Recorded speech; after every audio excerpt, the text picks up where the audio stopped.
So today, my job is to talk about the Estate Transfer Plus concept. This is a tried, tested concept. I would say over the last 30 years, this concept is probably the top concept when it comes to positioning insurance versus alternative investments that would typically be invested in fixed income type structures or very conservative portfolios. So this is a personally owned concept that we're talking about today, not corporately owned, personally owned.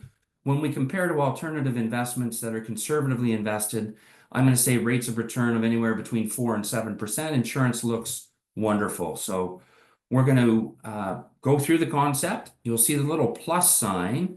We're not only going to talk about an estate transfer, we're also going to talk about how to access cash, because people, when they purchase insurance, they still like to be close to their money. So let's get started. So the agenda for today will tell you what an estate transfer is. We're going to talk about non-registered investments and how they're taxed. We'll talk about a client's overall net worth and how we feel that insurance should be part of that overall net worth strategy. We're going to drill down into the estate transfer strategy. We'll talk about taxation and the difference that insurance can make. We'll show you how to use our Estate Transfer Plus tool. There's a case study, and I always like case studies. This is a reasonable case study. This isn't a very, very large premium case study. This is an everyday case study, and we'll show you accessing cash should a client want to have that option. So what is an estate transfer? We've put a schematic here up on the screen. So you'll see typically an estate transfer involves growth and a growth of someone saving for retirement. So that time horizon could be 30, 40, 50 years where a client's working, earning income, setting some of that money aside so that when they retire, they can tap into their retirement savings and hopefully lead a nice lifestyle in retirement. But when they retire, they start the access phase. You'll see that in brown. And that access phase typically is more heavily accessed in the early years of retirement when somebody's healthy and happy and able to do the things that they can do when they're younger. And usually the withdrawal phase starts to slow down as people get older. They don't travel as much, they hang around home, and they're content with just being homebodies, if you will, and not leading the earlier retirement lifestyle. But it will become clear to a couple, let's say in this case, that as they're starting to access their money, at some point in time, they'll realize they probably won't spend all the money that they saved for when in their working years. And that's really that green box. And that's the estate transfer piece. That's the piece we want to position life insurance in so that ultimately we can transfer the estate effectively, tax efficiently, and build more estate transfer for these clients.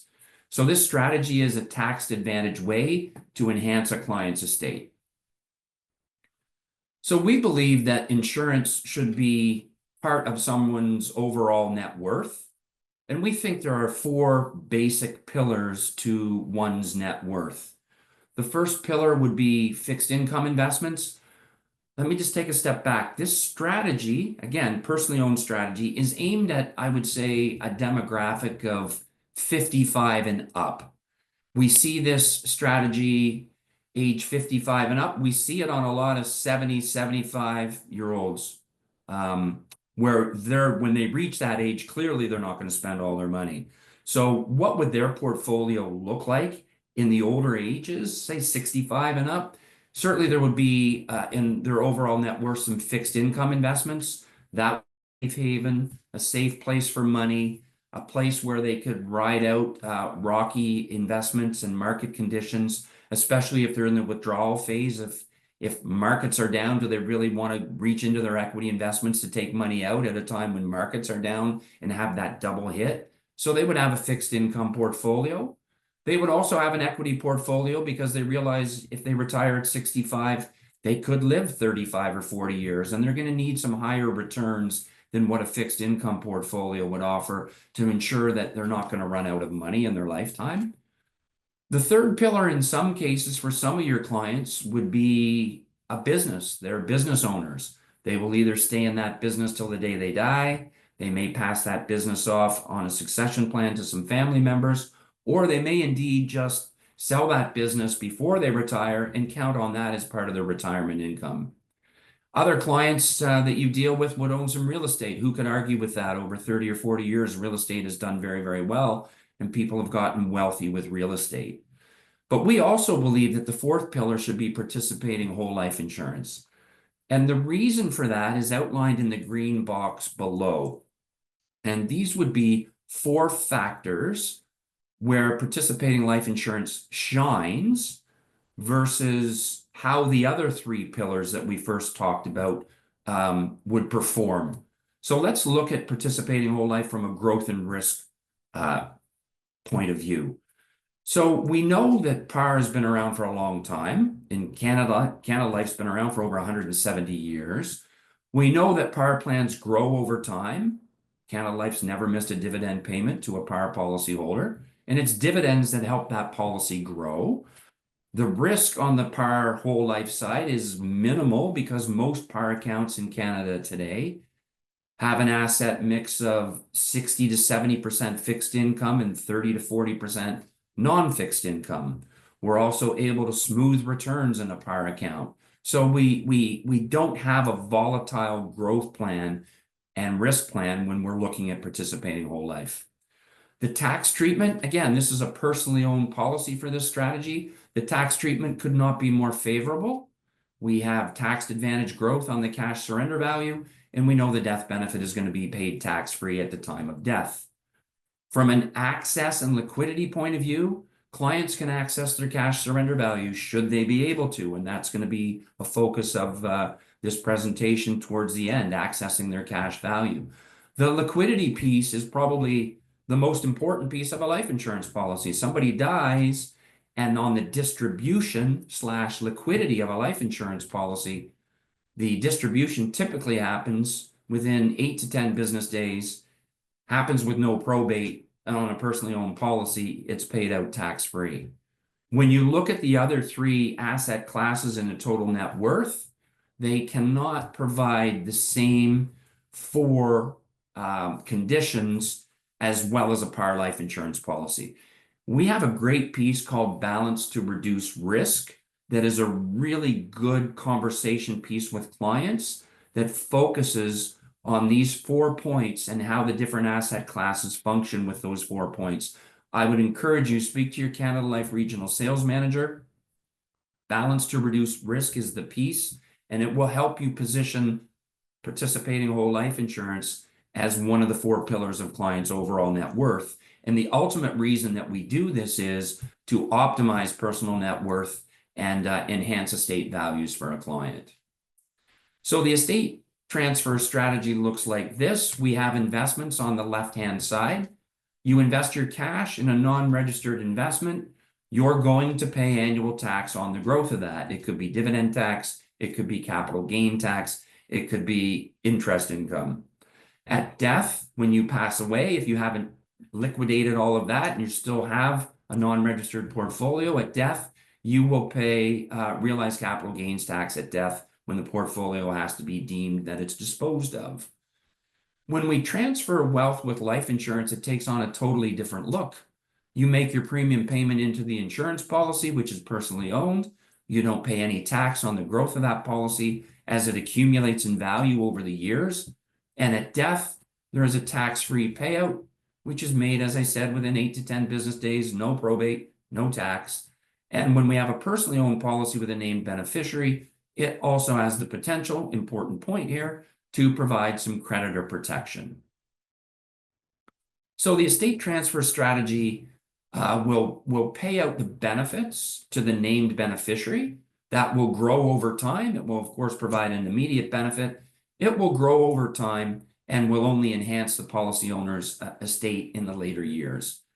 It's also going to help that client leave a legacy because we're going to help that legacy grow by reducing the annual taxation on the investment portfolio, which means the overall net worth is going to grow if we're paying less tax.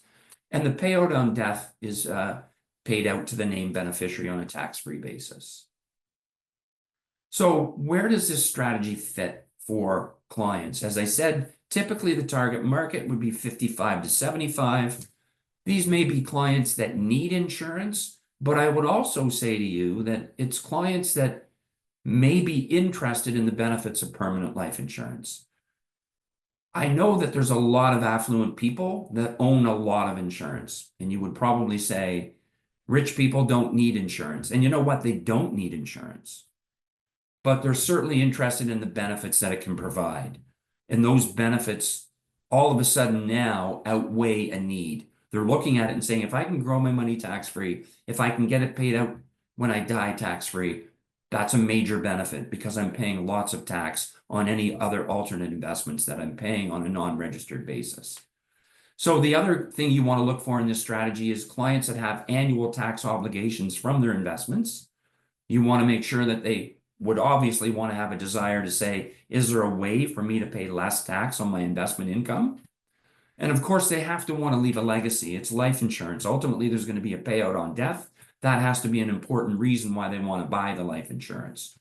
But the last point that we're going to study later on in the presentation is they also want an option to know that, hey, if I need to access my cash value, I will be able to do so from my life insurance policy. Because I would always say the client that says, well, I'll never have to use this. I bought it so that when I die, I can pass on money to my beneficiaries. Life changes. Life plans have a way of falling off the rails at times for unexpected reasons. It's nice to have if you can show a client that, hey, if we need to tap into this, it's available to you. So let me frame this slide because we didn't do a good job framing it in the presentation. Right now, we're going to look at a 50-year-old male that has $25,000 of excess cash that they want to invest.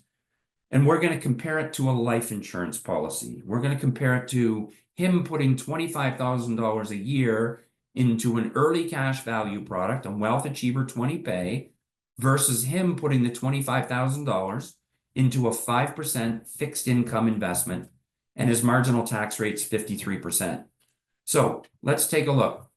I'm going to put in $25,000 for 20 years. He's age 50. So we're going to compare the values at age 85. 25,000 over 20 years is a $500,000 deposit stream. What would the investment, a fixed income investment at 5% at a 53% tax rate look like? Well, it's earning interest income, so that gets back added into his income. He's paying tax on that interest income at 53%. Without any tax, in a perfect world, that $500,000 at age 85 would grow to $1.804 million. But you have to pay tax. It's a non-perfect world.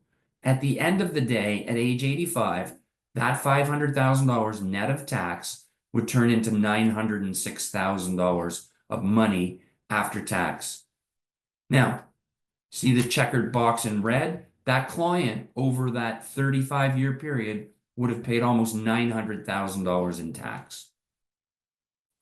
The life insurance policy, the Wealth Achiever 20 pay, would grow on a tax advantage basis, would grow to $1.378 million. So just in this example alone, the investment would net $906,000.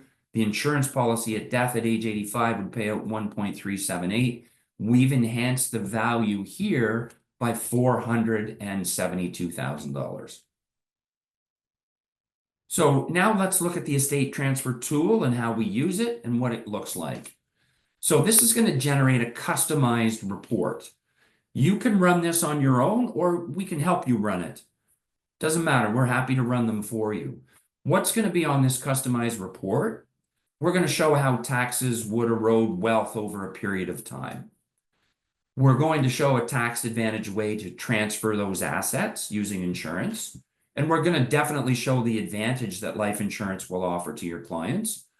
We'll show how insurance stacks up against other asset classes, not just a fixed income vehicle. We'll show how it stacks up versus dividends in a capital gain portfolio. This is an important point, the next one. We're going to show when the policyholder breaks even. And I think that is just another factor in positioning life insurance. When we show some quick break-even points and clients can remain close to their money, they like the idea of insurance even more. We're going to compare life insurance to the investment portfolio, And we'll break that out. We'll break down the investments and the insurance on an annual basis in a detailed year-by-year report. The investments will break out the growth and the tax paid. The insurance will break out the growth of the cash value and the death benefit. So first of all, let's put everything into a case study. This is Dale and Joy. Dale is a 55-year-old male. He's an electrical engineer with an income of $150,000. Joy works at a private equity firm. She's 53 years old and has an income of $200,000. So good income here, combined family income of $350,000. Dale and Joy have one child, a 16-year-old son, Liam, who is in high school.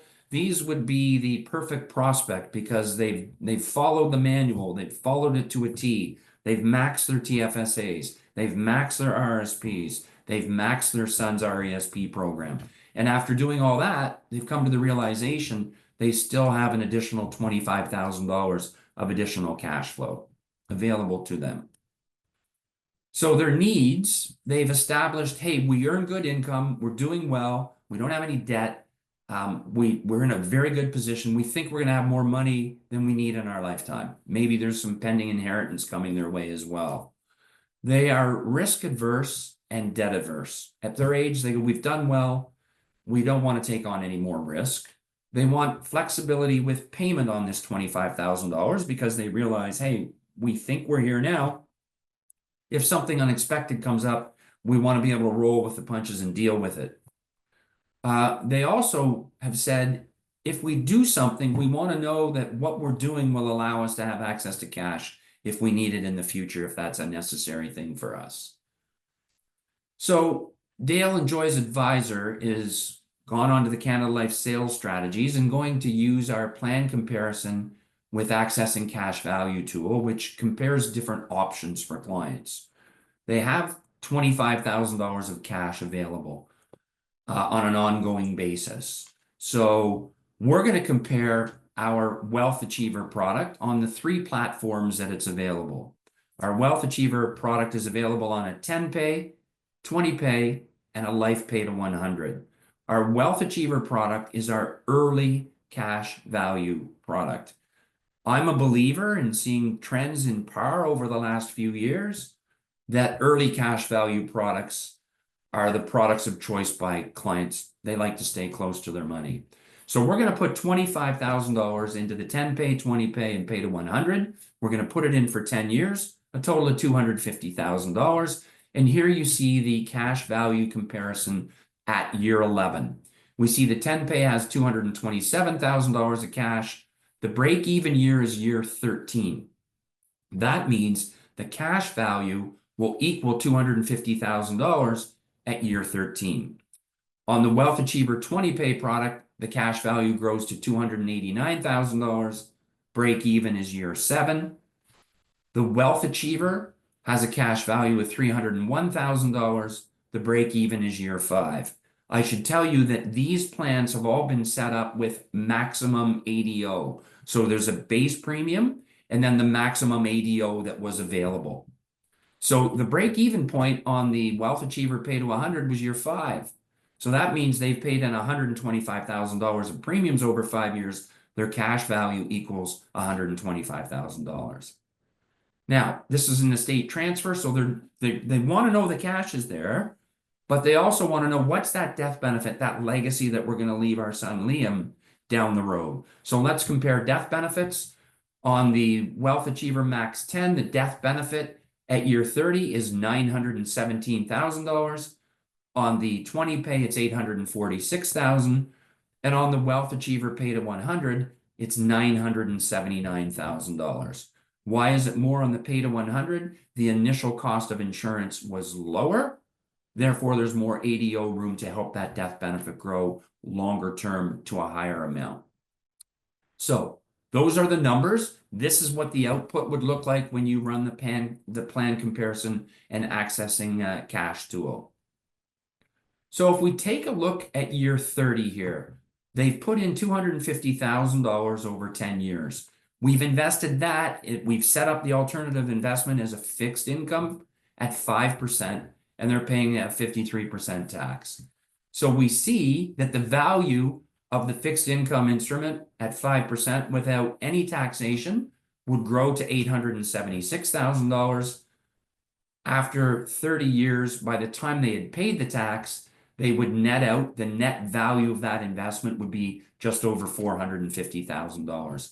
And they paid $425,000 in tax. They've paid almost as much in tax as the net investment. How did the Wealth Achiever 20 pay do?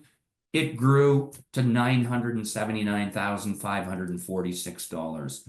So we've grown the estate value by about $529,000 using insurance, as opposed to a conservative alternative investment in fixed income at 5%.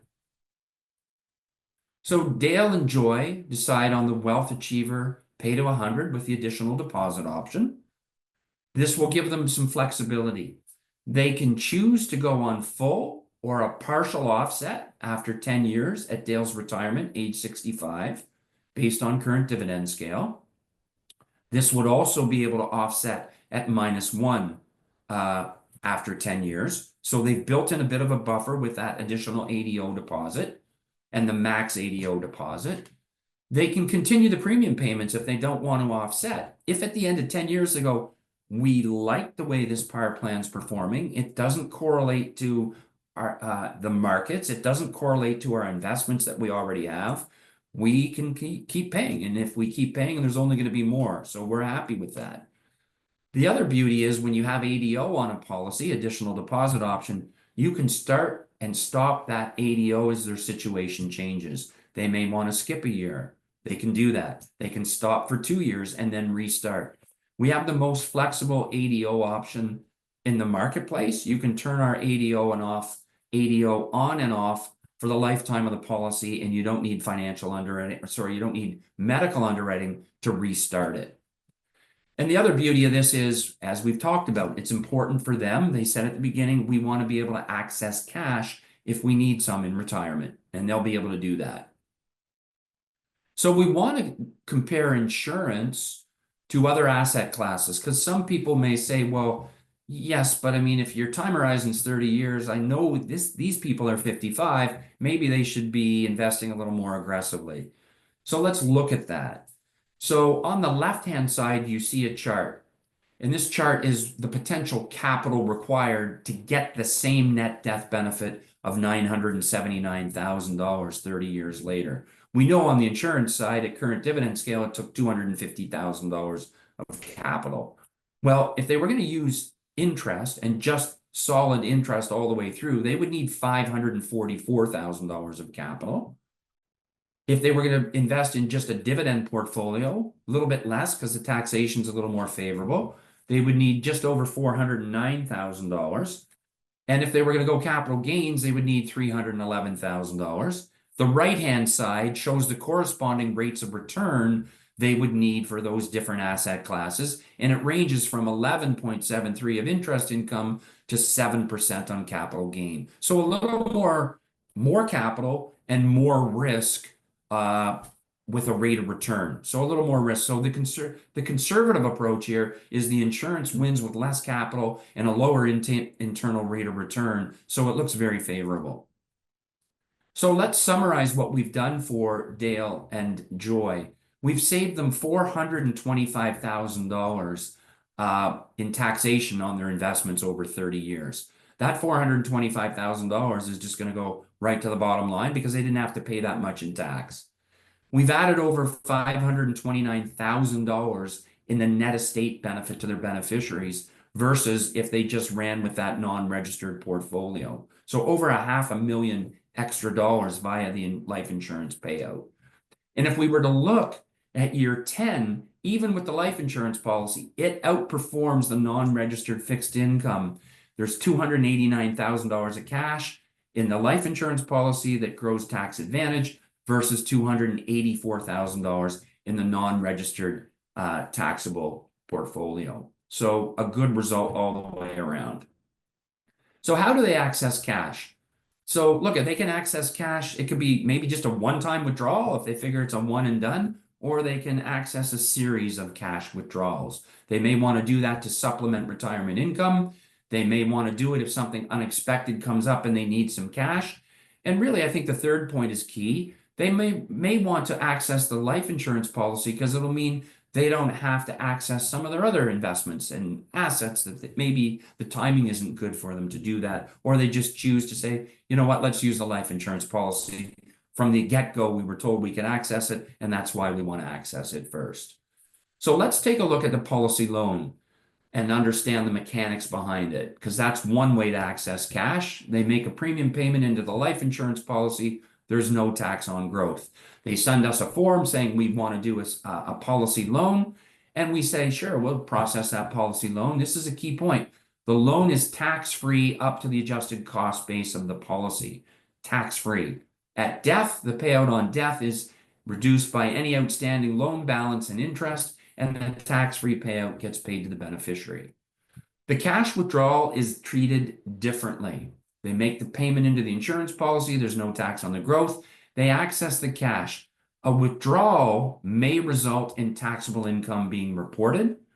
What happens is on a withdrawal, the proportion of cash value to the ACB, say it's 10%, say I'm withdrawing 10% of my cash value, you get assigned a 10% ACB hit. So they would have a gain of 10% on the ACB, which they would have to pay tax, and it would be taxable. So they can get the withdrawal, they're going to have to pay a little bit of tax, but at death, the tax-free payout of the death benefit still applies. The death benefit will decrease on cash withdrawals on a power plan because you are surrendering paid-up additions. So let's talk about methods and considerations when you access cash. Is it contractually guaranteed? Yes, for both the surrender and the policy loan, it is contractually guaranteed. Could there be tax when accessed? Yes, there could be tax on both. More likely tax on the withdrawal for sure. The policy loan, depending on when you take it, you can get it tax-free up to the ACB. Does the client maintain full control of the policy if they do either the withdrawal, surrender, and/or policy loan? Yes, they do. Let's talk about repayment. You cannot repay a partial surrender or withdrawal. You cannot put the money back in the contract, in the policy. A policy loan, you can repay the policy loan and reset ACB. Tax deductions, there's no tax deduction at all for a partial surrender. A policy loan, depending on what you did with the money when you received it, there could be a tax deduction. If you invested it, it could be a tax deduction. If you used it for your own personal retirement income, no tax deduction. So Dale's and Joy's advisor used the plan comparison tool to compare their options for cash in retirement. This is what it looks like. Partial withdrawal, policy loan. They want to trigger this at age 71. They want an income stream for 15 years. You'll see because of the taxation on the partial withdrawal, they need to take out $18,000 a year to net just over $12,000.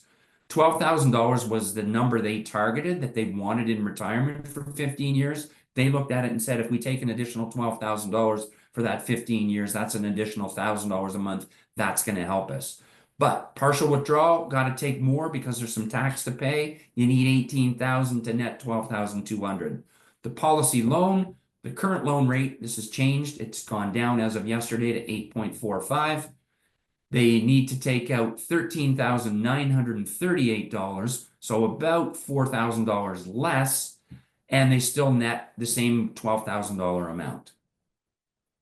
So when we look at year 30, via the partial withdrawal, they need to take out $270,000 to net $184,000. They're paying cumulative tax of $86,000. The net payout on death is $427,000.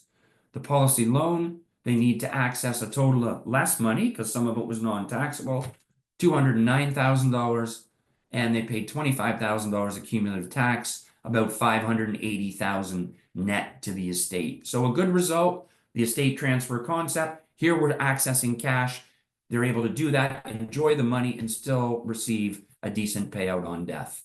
Here we're going to compare, this is part of the output, $250,000 of cash invested in the investment, the life insurance policy. Cash flows were the same at $183,000, but it's the estate benefit. What's left over at year 30 in the investments is $229,000 of net monies. The life insurance policy has $579,000. The internal rate of return is 2.38 on the investment. It's more than double on the life insurance side at 4.95. And if you break it down on a total benefits, a cost per dollar, the investments cost 61 cents a dollar, the life insurance costs 33 cents. Accessing the cash using the policy loan provides an extra $350,000 in net estate to the beneficiary. Then that's 152% improvement over the 229,000 that would be left via the investments. Very quickly, you can't go to RepNet anymore. We have a web-based illustration system. So you need to register for Workspace. You go into Workspace and you can run our illustration system from there. And I think I'm out of time. Don, is that why you're on? Well, you go ahead and tell where the tools are, but yeah, you're right. RepNet shutting down or shut down. But there's a couple of questions. I want to give you a couple of questions just before you scoot off of here. So finish up with your tools, and then we'll ask you a couple of questions. Okay, so Workspace is where you have to go to access the Canada Life illustration system, which is now web-based. Concourse doesn't exist anymore. Here's a snapshot of the software where you would go into the sales strategy. You see the estate transfer plus concept. To run the plan comparison accessing cash value tool, you would go into the strategy section. We've got about 20 concepts there. We can help you run them. Certainly the first time through, you would need our help. Happy to do it. It's not difficult. And we have all kinds of product marketing resources on Workspace. You would want the accessing your policies cash value brochure that you could pass on to your clients, because it will explain the differences and the 3 ways to access a cash value in a policy. That's it, done. A couple of questions. Just what's the current loan rate on a Canada Life policy? 8.45 as of yesterday. We just lowered it to 8.45. Okay. And then what tax is generated from a policy loan? So it's after the ACB, it's taxable as income in that year at your current tax rate. But any questions that aren't answered here live, we will get to after the webinar today. We'll send out the answers to these questions. I'm just trying to see if there's something. Is there any interest on the policy cash value withdrawal? So I think there's no interest on that. Just on a policy loan, right? And will you cover leverage loans? Do you folks do leverage loans? Yes, of course we do. We do front-end leverage loans. We do back-end leverage loans. Depends what the client's looking for. And one final question, because it's kind of an interesting one. It was about, one person's uninsurable, one person is insurable. I want them both on there as joint last to die. Does this concept work in terms of intergenerational transfer? Yeah, I mean, obviously, a rating is better than a decline, but we can certainly do this on a decline basis. Certainly for the estate transfer piece, you'll get a little bit of discounting even with a declined life. The numbers can still look reasonable. It certainly doesn't close down the discussion if that's the case. Okay, that's good for now. Dave, thanks very much. Thank you, Don. Thank you, IDC.